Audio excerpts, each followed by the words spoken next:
Hi, I'm Professor Euston Quah, one of the authors of the Asian edition of the Mankiw's Principles of Economics text. I decided to develop an Asian edition because we want our students to learn not only the theory and principles of economics, but also relate to real-life examples of what is happening in Asia, where the students live.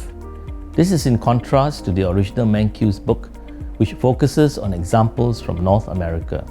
Teachers of economics will find this Asian adaptation of Mankiw's very useful for their teaching, as students will be able to learn the principles and connect these with relevance to their own country as well as other countries in Asia.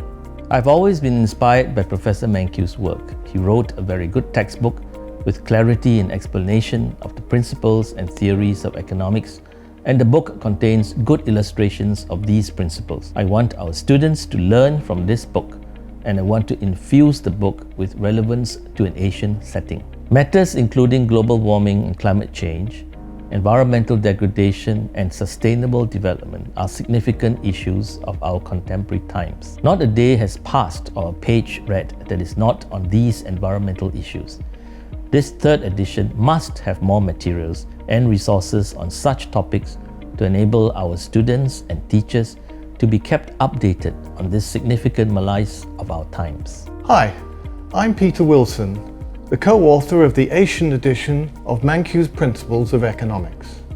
Students will definitely benefit from the Asian edition because the book illustrates the basic principles of macroeconomics with many examples from Asia.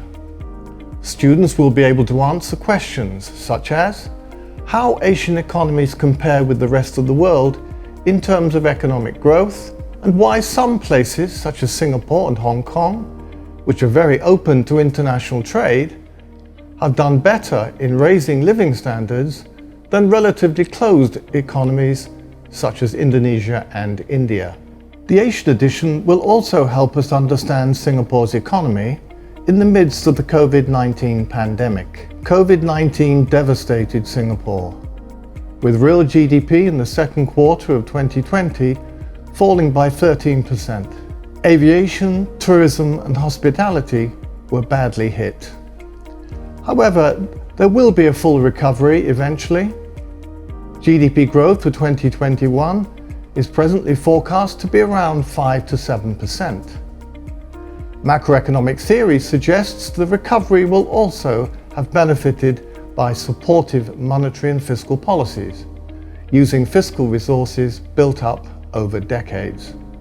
On the bright side, there may also be some longer-run benefits to growth and productivity. This is due to how businesses and consumers have responded to the pandemic. For example, the development of the digital economy has sped up, as goods and services are now increasingly bought online.